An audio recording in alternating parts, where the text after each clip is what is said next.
پر ذکر رسول اللہ صلی اللہ علیہ وسلم۔ شاہ حبش کی زبان پر ذکر رسول اللہ جب سیف بن ذی بزن حضور علیہ الصلوۃ والسلام کی ولادت کے بعد حبشہ غالب آیا اور وہاں اس کی سلطنت قائم ہو گئی تو عبد المطلب، وہب بن عبد المناف اور قریش کے تمام سرکردہ افراد اسے مبارکباد دینے کے لیے یمن میں صنعاء گئے اور اجازت لے کر اندر گئے تو عبد المطلب اس کے نزدیک بیٹھ گئے اور بات چیت کے لیے اجازت چاہی۔ عبد المطلب نے نہایت فصیح و بلیغ انداز میں دعا، ثناء اور مبارکباد دی۔ بادشاہ کو یہ انداز بہت ہی اچھا لگا تو پوچھا، آپ کون ہیں؟ عبد المطلب کہنے لگے، میں ہاشم کا بیٹا ہوں۔ بادشاہ نے کہا ان کے پاس بلایا اور تمام شرفائے قریش کی تعظیم و عزت کی اور انہیں دارالضیافت میں لے گیا اور ان کی شیان شان وہ کمرے مختص کر دیے، وہاں 1 ماہ تک رہے۔ پھر جب واپسی کی رخصت چاہی 1 ماہ کے بعد ان سے ان کا حال پوچھنے کی سوجی، ایک آدمی کو عبد المطلب کے پاس بھیجا تھا کہ اسے بلا لائیں، اور گئے تو اس نے انہیں خلوت میں اپنے سامنے بٹھایا اور کہا، اے عبد المطلب، میں تجھے اپنے علم کے مطابق کچھ بتاتا ہوں، اگر تیری جگہ کوئی اور ہوتا تو میں اسے ہرگز نہ کہتا، لیکن چونکہ تم اس چیز کے معدن ہو اس لیے میں تمہیں صرف مطلع کرتا ہوں۔ تمہیں چاہیے کہ اسے پوشیدہ ہی رکھو، جب اس کے ظاہر کا وقت آئے گا تو اللہ تعالیٰ اسے ہر شخص پر ظاہر کر دے گا۔ پھر کہا، ہم نے کتاب مکنون اور علم مخزون میں ایک بہت بڑی خبر پائی ہے جس میں تمہاری اور تمام مخلوق کی خیر و عافیت ہے، اور وہ خبر یہ ہے کہ ایک لڑکا تہامہ وادی یعنی مکہ مکرمہ میں پیدا ہو چکا ہے یا ہونے والا ہے، جس کا نام محمد صلی اللہ علیہ وسلم ہے، اور ان کے والدین انتقال کر جائیں گے اور چچا اور دادا ان کی کفالت کریں گے۔ یہ عجیب گل ہے کہ اس زمانے دی تسی ویکھو، لوگ ویکھو، گلاں ویکھو کہ بھئی شاہ حبش ہے، اس نے ساری گل پہلو پتہ ہوں کوئی بڑا پدو نجومی سب کچھ کو نہیں پتہ ہوتا۔ یہ شاہ حبش سنو خبر پہ دینا کہ بھئی حضرت عبد المطلب نو شاہ حبش بھی خبر تھی تو میں آج کہا نا کہ بھئی اللہ تعالیٰ اس زمانے حضور دے بے شک تو پہلے ہر دل بھی وسدا، ہر دل نو خبر دینا رہتا۔ پھر حضور جس وقت حضور تشریف لے آئے دنیا تے، پھر سارے کاروبار حضور دے مکہ کر چھوڑے، ہوں سارے حضور سے تھے۔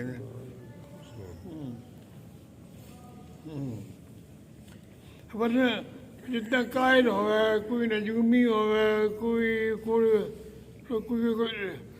کوڑی ہوتا، وہ لوگ اس کوڑ سمجھتے ہیں، حق نو حق سمجھتے ہیں، انہیں حق ہی سمجھیا تھی انہوں نے دسیا۔ اور چچا اور دادا ان کی کفالت کریں گے، اللہ تعالیٰ انہیں رسول بنا کر بھیجے گا اور ہمیں اس کا مددگار اور معاون بنائے گا۔ وہ اپنے دوستوں کو عزیز رکھے گا، دشمنوں کو نزدیک نہ آنے دے گا۔ اس کے بعد وہ اپنے دوستوں کو ہر طرح کی معاونت کرے گا اور جسے بھی چاہے گا اچھی چیزوں کا مالک بنا دے گا۔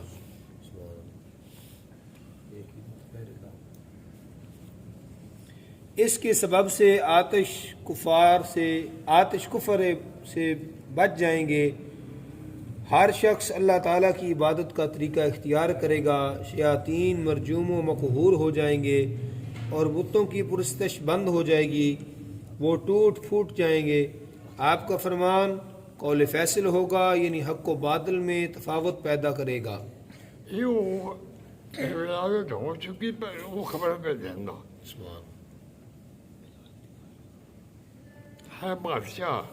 یہ وجہ وہ جس کو صحابہ ہجرت کر کے گیا ہے۔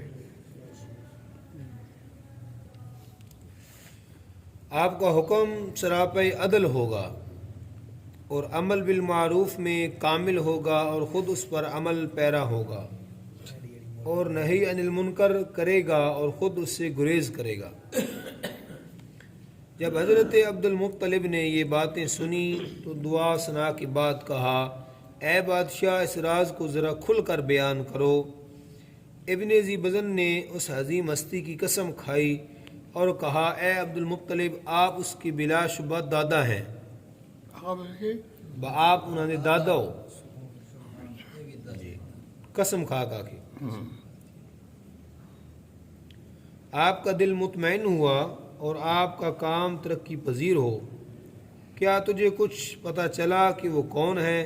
انہوں نے کہا، میں سمجھ گیا، وہ میرا ایک لائق بیٹا تھا جس سے میں نے اپنے خاندان کی ایک لڑکی سے نکاح کیا، ان سے ایک لڑکا پیدا ہوا جن کا نام محمد صلی اللہ علیہ وسلم ہے۔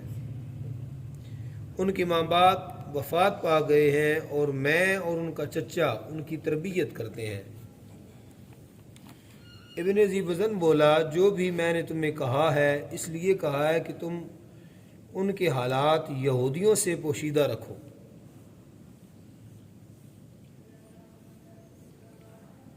کیونکہ وہ اس کے دشمن ہیں، لیکن حق تعالیٰ ان کو آپ پر غالب نہ ہونے دے گا، اور دیکھیں یہ باتیں اپنے ہمراہیوں کو بھی نہ بتائیے گا، کیونکہ ان کے مکر و فریب سے بھی میں ڈرتا ہوں۔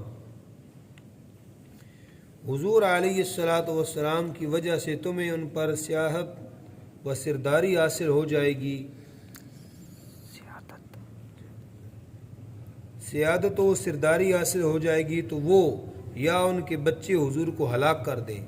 پھر کہا، اگر مجھے پتہ چل جائے کہ ان کی ولادت سے پہلے مجھے موت نہ آئے گی تو میں ہر طرح اپنا ملک، اپنا سب کچھ اور آپ کی معاونت و نصرت پر کمر بستہ ہو جاؤں، کیونکہ میں نے سابقہ علوم کی کتب ناطقہ میں پڑھا ہے کہ آپ کا دار الملک مدینہ منورہ ہوگا، آپ کا سلسلہ اور اسی شہر سے آپ کے اعوان و انصار اٹھیں گے اور آپ کا مدفن بھی وہی ہوگا، ورنہ ان پر مصائب کے طوفان سے ڈرتا اور آپ کے حالات دوسروں کو آگاہ کرتا اور عرب کو آپ کا مطیع بناتا۔ لیکن ایک حقیقت تم پر واضح کر دوں، تم میں سے کوئی تقصیر نہ ہوگی، یعنی تم اپنے فرائض سے اچھی طرح مکمل کرو گے۔ بعد ازیں قریش کے ہر فرد کو 10 غلام، 10 کنیزیں، 2 چادریں، 100 اونٹ، 5 رطل سونا، 10 چاندی اور عنبر سے بھرے ہوئے برتن دیے، اور عبد المطلب کو ان تمام کے برابر چیزیں دی، اور کہا آئندہ سال بھی تشریف لائیے گا، لیکن وہ خود اسی سال مر گیا۔ شاہ حبش، جی شاہ حبش۔ اچھا مر گیا، یہ پتر ہونا جو جانشین ہونا نا، اس کا صحابہ اس کو ہجرت کر کے گئے۔ اب جس طرح حضور نے غائبانہ جنازہ پڑھیا،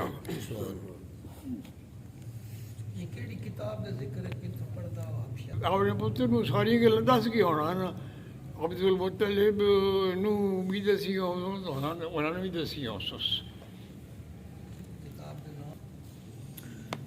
اور کہا آئندہ سال بھی آئے گا، لیکن وہ خود اسی سال مر گیا۔ اس کے بعد عبد المطلب قریش سے کہا کرتے تھے، مجھ سے نہ بڑھا کرو، کیونکہ بادشاہ کی عطا اس نسبت و بزرگی سے کم تر ہے جو مجھے میرے فرزندوں سے ہے۔ جب ابو طالب سے ان فرزندوں کے بارے میں پوچھا جاتا تو آپ ان کے نام ظاہر نہ کرتے۔